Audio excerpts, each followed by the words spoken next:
重生回来第一天，我的瘸腿前夫娶了我姐姐，他看他的眼神温柔的能滴出水，却连余光都没分给我。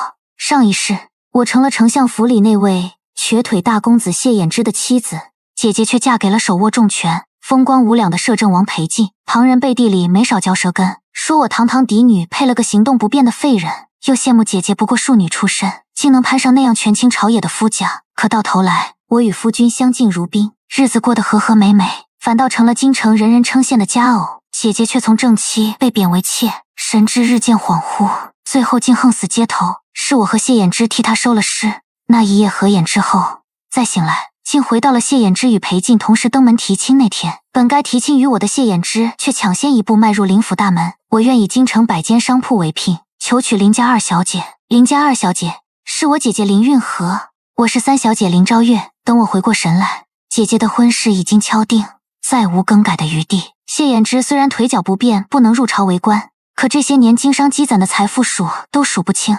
用一个庶女换100间铺子，对我那利欲熏心的父亲林文鹤来说，简直是稳赚不赔的买卖。可我不明白，明明上一世谢衍之求娶的是我啊！我不由得朝他望去，只见他嘴角挂着淡淡的笑，看着姐姐的眼神满是温柔，甚至带着一丝如释重负的庆幸。刹那间，一个念头从心底冒了出来，让我不寒而栗。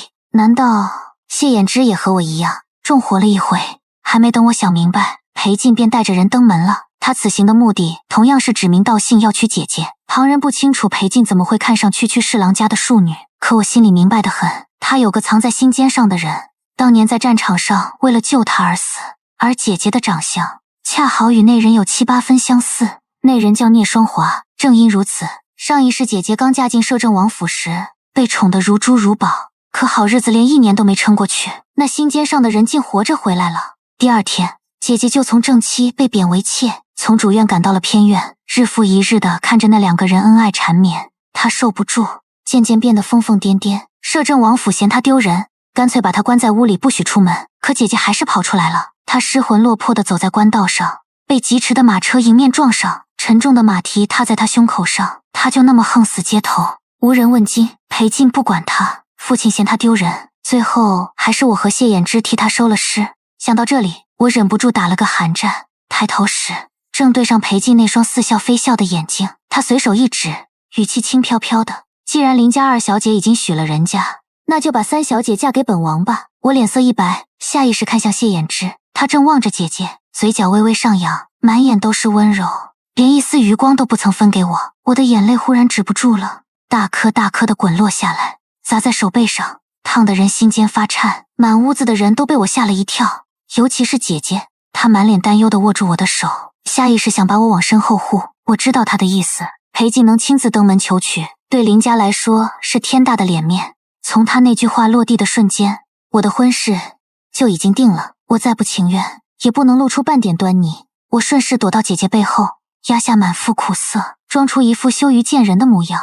父亲也赶紧打圆场，小女自幼养在深闺，没见过世面，头一回见王爷亲自来提亲，一时激动落泪，还请王爷莫要见怪。裴进转着手里的茶杯，目光在我和谢衍之之间来回打量，半晌才吐出2个字：无妨。听他这么说，我反倒更紧张了。裴进身居高位多年，见过的人形形色色，我怕他看出破绽，更何况谢衍之心思剔透，比起裴进，我更怕他发现我也重生了，那样的话，我这辈子也未免太可怜了些。所以我干脆装作不懂父亲递来的眼色，把姐姐推出去替我应付那些人。反正有裴进和谢衍之在场，父亲也不敢多说，等他们走了，最多关我几天禁闭出气。果然，裴进和谢衍之前脚刚走，父亲后脚就发了大火。我被关进祠堂，不许任何人探望。等7天后，我从祠堂出来，我和姐姐的婚事已经公告天下，再无更改的余地。婚期定在3个月后，我和姐姐同一天出嫁。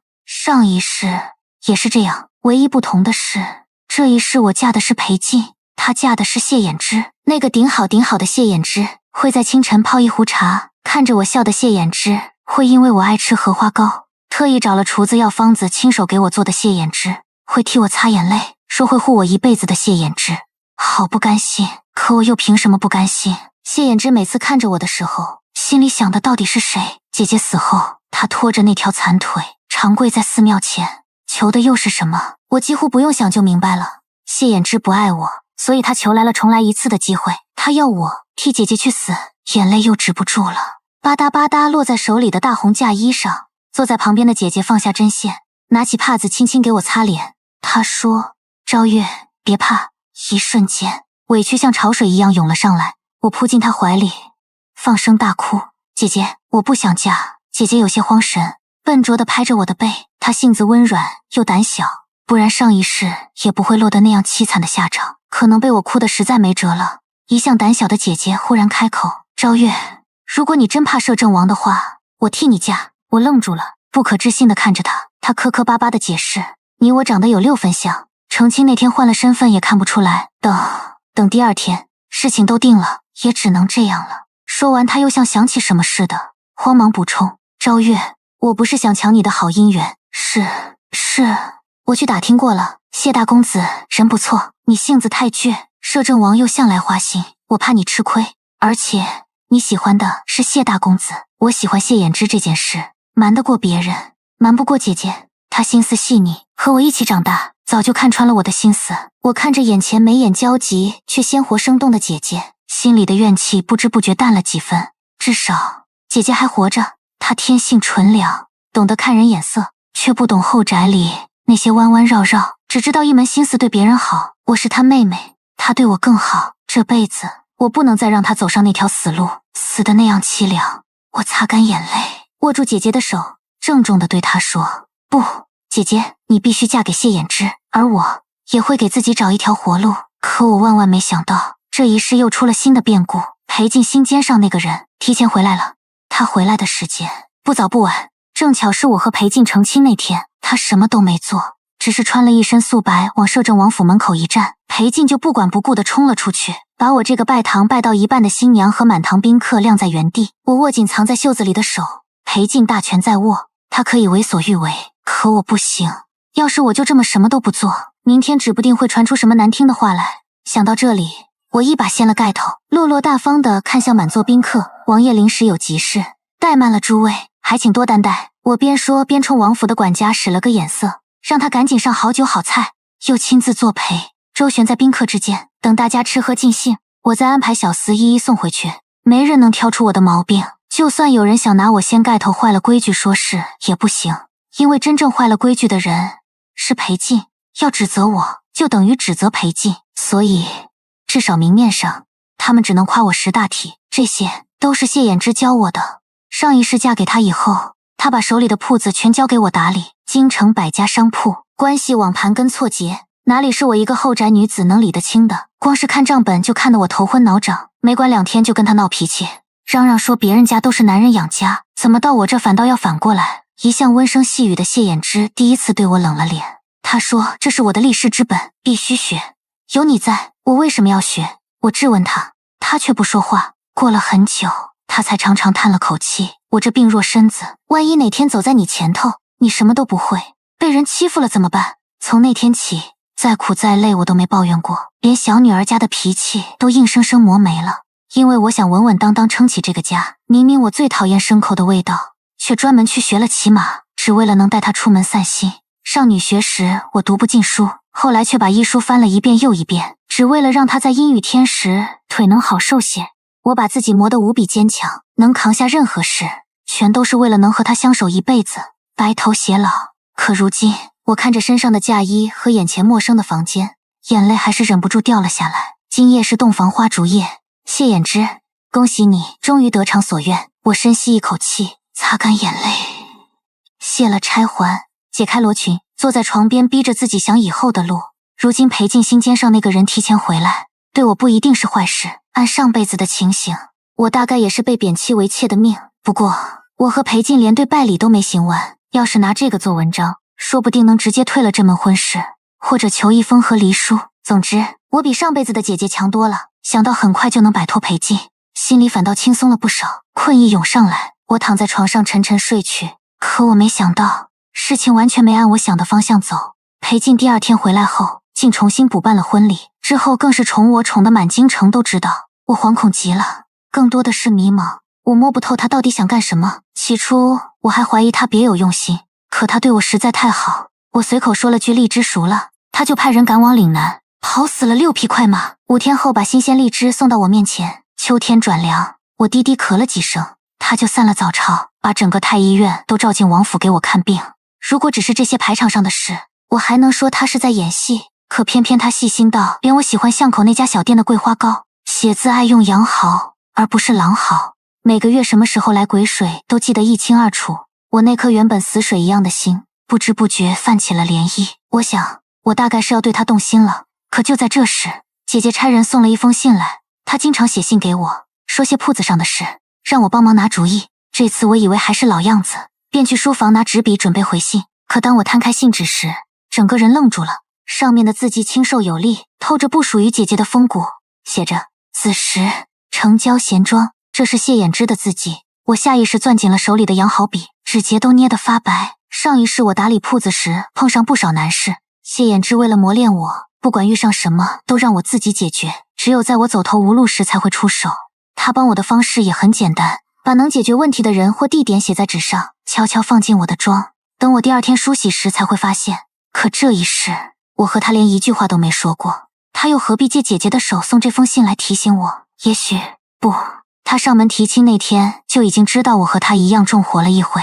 我那时的反常怎么可能瞒得过他那颗玲珑心？只是谢衍之，你我这一世早已形同陌路，你又何必再来牵扯不清？我叹了口气，烧了那封信，开始想今晚该怎么办。不管我怎么想离他远点，可他既然专门送信来，一定是有重要发现。城郊闲庄是裴静名下的庄子，大婚第2天他就把王府的管家权交给了我，他名下有什么我一清二楚，只是我从来不过问也不查他那些事，不想让他觉得我不识趣。他想做什么我都配合，只为了将来他想找回那个人的时候，我能有条退路。可现在我想查了，我的心已经从谢衍之身上移到了裴静那里，我想和他过一辈子，所以我得争，得抢，得让他完完全全属于我。打定主意后，我跟丫鬟说乏了，要早些睡，让他们都退下别伺候。入夜后悄悄翻墙出府，一个人骑马赶往城郊闲庄。城郊没几户人家，夜里静得只剩虫鸣。今晚没有月亮，黑得伸手不见五指，可闲庄里却灯火通明。我在远处下了马，屏住呼吸悄悄靠近。裴静那匹马大喇喇拴在庄子门口，见了我打几个响鼻，我赶紧摸过去拍拍它，小声道：乖马儿，小声点，别让人发现我。裴静常骑着它带我招摇过市，他认得我的气味，很快就安静下来。我松了口气，透过门缝往里看，没别的人，看样子裴静是独自来的。这下我胆子大了些，绕到后墙踩着石头翻进去，刚一落地就听到裴静低沉的声音：柔儿别哭，你知道我和他不过是逢场作戏。心猛地一揪，根本不用想就知道他口中的他指的是谁。这个柔儿就是他心尖上那个人聂双华。屋里2个人依偎在一起，聂双华趴在他怀里小声抽泣：王爷，柔儿知道，可看着你和王妃那么恩爱，我却只能一个人待在这庄子里。柔儿，他只是个幌子，用来保护你的幌子。我图谋的那个位子太大了，总得有人去挡那些明枪暗箭。你身份太敏感，只能先藏起来，等事情定了，皇后之位只会是你的。我浑身的血像冻住了一样，一阵阵发冷，指尖都止不住的抖。原来裴静对我好，不过是为了护着他真正放在心上的人。他从未爱过我，2辈子2个男人，我竟然换不来一颗真心。我闭上眼睛，眼泪却流不出来，连脑子都比平时清醒。如今朝堂上那位少年天子萧坑早就被裴静架空了，徒有虚名而无实权。裴静想坐上那个位子不过是一抬手的事，可他不愿落人口实，他得有个正当理由，比如有人动了他爱到骨子里的妻子。想到这里，我倒吸一口凉气，原来他们1个2个都要我去死。我攥紧拳头，指甲深深嵌进掌心，疼得我脑子里一片清明。别人的事都靠不住，我必须有我自己的算计。我连夜赶回王府，天一亮就换来婢女盛装打扮，直奔谢府而去。谢府和上辈子没什么两样，只是多了些花花草草。姐姐喜欢摆弄这些，谢衍之自然不会拦着。姐姐听说我来，高兴的一路小跑出来，拉着我的手就开始聊家常。我耐心听着，毕竟嫁进摄政王府后，为了避嫌，我再没见过他。等他聊够了，我才开口：姐姐，我要见谢衍之。姐姐愣了一下，看着我，眼神有些复杂。我拉住她的手，认真的看着她：姐姐，我对谢衍之早就没那个心思了。今天来是有要紧事商量，事关我的命，只是事情太大，我没法跟你细说，等办成了，我再慢慢解释给你听。听我这么说，姐姐眼里又浮起担忧，她摸摸我的头发，轻声说：“我的好昭月一定受了不少我不知道的苦。”一句话差点把我眼泪又惹出来，我赶紧擦了擦眼角，幸好姐姐没看见。她起身去找谢衍之了，我渐渐冷静下来，仔细想着待会儿要怎么跟她说。没多久，远处响起轮椅声，那么熟悉，又那么陌生。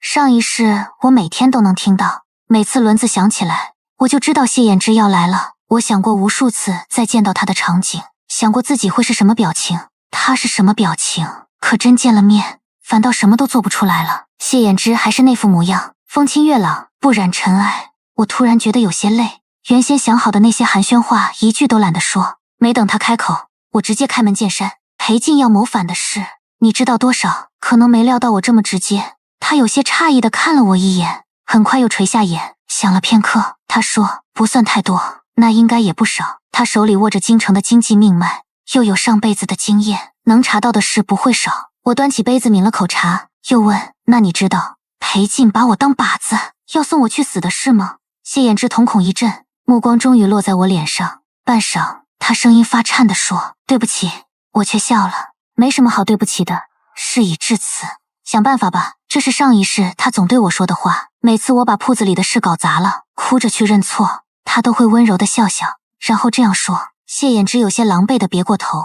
我听到他尽量放轻声音说：“我手里有裴静谋反的证据，可以联合天子扳倒他，只是你要受些委屈，等事情定了才能把你摘出来。”谢衍之，我的声音也放轻了，我受的委屈够多了，凭什么还要我再吃苦？他答不上来，沉默着。我抿了抿唇，又问了他一句：“谢衍之，你这辈子为什么要送我去死？”他猛地抬头，矢口否认：“我没有。”我定定看着他，他声音艰涩地解释：“我抢在裴静之前找到了聂双华，把他送了回来。所以这辈子你为什么不娶我？”我以为我已经放下了，可问出口时还是忍不住哽咽，因为他的声音很轻，却清清楚楚传进我耳朵里：“你足够坚强，好一个足够坚强。”真是可笑，我变成今天这样，全都是因为他，可他却用这个理由抛下了我，真是造化弄人。我忍不住把手里的杯子朝他砸过去，他不躲不闪，任由杯子砸破额角，茶水混着血从他脸上淌下来，染脏了那身白衣。我闭上眼睛，对他说：“谢衍之，我知道你是天子的人，但我现在要你帮裴静坐上那个位子。”他神色复杂地看着我，大概想不通我为什么要这么做。他冲我摇摇头，正要开口分析利弊，被我直接打断：“先别急着拒绝，我有个你没法拒绝的提议，就算你不想听，看在上辈子夫妻一场的份上，也请你听完再说。对你，到时候我会让你以残障之身入朝拜相；对谢家，我打算让你们家血脉继承大统。”谢衍之愣住了，艰难地开口：“什么意思？”我冲他笑了笑：“聪明如你，不会想不明白。等裴静坐上那位子，我会想办法除掉他，但在那之前，我会先怀上谢家的孩子，孩子出生后直接送他登基，你我共同监国。你……”他那云淡风轻的表情终于变了，满眼不可置信，像是头一回认识我一样。“怎么样？这生意对谢家来说稳赚不赔吧？”“是，可是……”我又一次打断他：“既然你觉得是，那我就当你答应了，给你3天时间安排。这3天我会天天勾着裴静，3天后我去谢府住7天，这7天让你三弟谢无尘来我房里。”说完我转身就走，走到门口时他叫住了我，我背对着他，看不见他的表情，只听他问：“为什么是三弟而不是我？”我没接话，只送上一句祝福：“姐夫，祝你和姐姐早生贵子，百年好合。”从谢府出来，我马不停蹄赶回王府，裴静已经回来了，眼底带着几分不耐。一见他，我抢在他开口前扑进他怀里抱怨：“王爷，还是你好，不像谢衍之那个瘸子，平白无故跟姐姐吵架，害我一大清早跑去谢府劝架，觉都没睡好。”不得不说裴静很会演戏，看见我的瞬间，眼底那点不耐就全换成了默默深情，看不出半点破绽。他把我搂进怀里，柔声安慰：“嫌烦的话，我带你出去散几天心，躲躲清静。晚了。”我叹口气，我已经答应姐姐，3天后去谢府陪她住几天。裴静眼底闪过一丝喜色，我在心里冷笑一声，这狗男人的心怕是早飞到聂双华那边去了。不过这3天他哪儿都别想去。我用手指勾住他的腰带，把他拉进房里，娇笑着说：“王爷，我起太早了，这会罚得紧。”王爷能不能陪我再歇一会儿？我整整缠了他3天，用的理由很简单，舍不得王爷，想多黏一会儿。他巴不得我做出这副恩爱样子，自然不会拒绝。去谢府那天，他亲自送我上马车，眼底的欣喜藏都藏不住。这几天他终于有空去陪他的柔儿了，我装出依依不舍的样子，在街上演足了戏，才放下车帘离去。一进谢府，我就把一包药渣扔给谢衍之，避子汤的药渣替我处理干净，托裴静之前总兴师动众的福，王府里药材不少。这3天我借口给他煮药膳，其实是在给自己熬避子汤，剩的药渣不敢在王府处理，就随身带出来了。谢衍之这几天瘦了些，面色憔悴，头发都没梳，只把发尾随便扎了扎，黑发半掩着脸，看不清他神情。不过这都无所谓了。谢无尘呢？我问。谢无尘是他3弟，谢相府最小的嫡子，刚满18，还没到弱冠。他生性无忧无虑，生在权贵家却爱四处游历，是最合适的妻子。谢衍之没说话，沉默地推着轮椅往前走。很快到了房前，里面传出男人低哑的喘息声。我皱起眉，你下药了？他声音很轻，没告诉他要做什么。你无所谓，我打断他，只要是你们谢家的血脉就行。我正要迈步进门，被他拽住衣角。昭月，我想了别的法子。裴静这人骄傲自大，我可以设计把他诱出来杀了，你不必这样折腾自己。我低头看着他，没错，想杀裴静有很多种办法，我可以依靠谢衍之，依靠谢相，甚至依靠当今天子萧嵩，可那样就是把命交到别人手里，太不踏实了。我已经吃过亏了，怎么可能重蹈覆辙？我扯开他的手，甩到一边，垂眼看他。谢衍之，我不信你，我只信我自己。说完，大步跨进房里，走向那个因药力满面潮红的男人。一连7天，我都没出过那间屋子。谢衍之也不知发什么疯，像是怕事情败露似的，亲自守在门口，每天的吃食都是他亲手送进来。上一世夫妻一场，在他面前就算衣不蔽体，我也不觉得难看。可谢无尘却闹起了脾气，用自己衣裳把我裹紧，恶狠狠地瞪着谢衍之，不许他再进来。谢衍之哪会听他的？于是这7天荒唐里还夹杂着兄弟俩的争吵。到了第7天，谢无尘好像察觉到了什么，揽着我的腰，把头埋进我怀里，问我要不要走。我摇摇头，他才安心睡去。我看着他想笑，我确实不走，要走的是他。当晚谢无尘就被下了蒙汗药，连夜送出城。我摸摸肚子，心想你可要争气，这次怀不上，再来一回暴露的风险就太大了。谢无尘走后，我又在谢府住了些日子。他毕竟年轻力壮，弄在我身上的印子过了好久才消。好在裴静只顾着和他的柔儿你侬我侬，顾不上我这边。等我回王府后，裴静和我还是那副夫妻恩爱、情深意重的样子。我们互相演戏给对方看，倒也有趣。又过了1个月，吃饭时忽然一阵恶心，我悬着的心总算落下来，只是胎还没稳，不敢声张。等到入冬，天渐渐冷了，胎也3个多月了，经得起折腾。我找了个由头上街，在离医馆不远的地方假装晕倒。百姓最爱看热闹，尤其是官家的热闹。于是我怀孕的消息不胫而走，很快满京城都知道了。裴静知道后高兴得很，赏了我不少好东西，还让太医院院手住进王府给我保胎。与此同时，他也忙起来，经常2、3天不见人影。不是去找聂双华，是真的忙。毕竟我已经给了他最好的时机，他这会儿开始准备，等我肚子再大些快生的时候，被天子的人劫持，在众目睽睽下一尸两命，到时候他不想反都不行。他准备的同时，我也没闲着，托最好的铁匠给我打了一把削铁如泥的匕首，暗中变卖嫁妆，在各处布下人手。冬去春来，谷雨前后，我快要生了。这一天，京城突然生变，摄政王妃去城外寺庙上香的路上被匪人劫持，下落不明。摄政王大怒，派人四处寻找，可那匪人狡猾得很，一整天都找不着人影。到傍晚时，流言四起，说是宫里那位忌惮摄政王权柄太大，绑了他王妃，要挟他交权。摄政王对王妃情深意重，竟不顾礼法，带人闯进了皇宫。裴静只是拿我做幌子，一进宫他就直奔御书房。按他的计划，现在还轮不到我出场。这时候我根本不在宫里，而是在谢府，服了催产药，再偷偷生孩子。我从白天生到夜里，早没力气了，事关重大，没找产婆。替我接生的是谢衍之，他从小身子弱，不良于行，也算半个大夫。我抓住他的手，视线都有些散了。早知道生孩子是在鬼门关走一遭，可真没想到这么疼，疼得我都想放弃那些计划了。昭月，他叫我名字，再坚持一下。都到这时候了，你不能放弃。我冲他扯出一个难看的笑。事到如今，我能走到这一步，全是受他影响。我以为我会恨他，可心里却连一点波澜都生不出来。我闭了闭眼，问他裴静到哪一步了？到御书房了，正跟天子萧恒对峙。我心里一紧，不行，不能再拖了。我咬着牙使劲，一阵剧痛后，传来响亮的啼哭。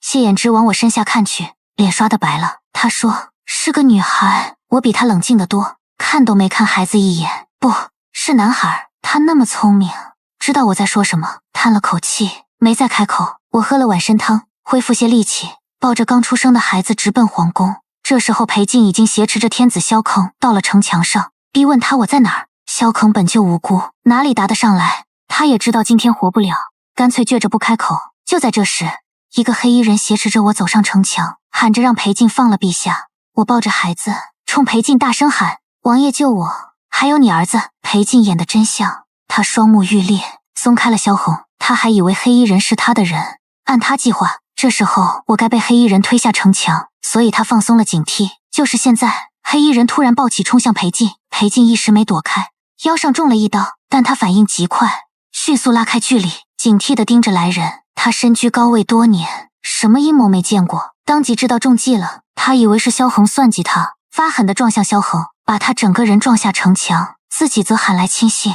左躲右闪，没一会儿就把黑衣人按倒在地。我赶紧扑过去，高声哭喊。这时候他不可能防我，我抱着孩子偎进他怀里，低声抽泣，跟他说今天怎么被人劫走，怎么受惊吓早产。一边说，我一边握紧藏在襁褓里的匕首，趁他不备，一刀捅进他心口。与此同时，那些裴静的亲信全被摸上城墙的黑衣人一剑封喉。看着满地的尸体，我坐在城墙上嚎啕大哭。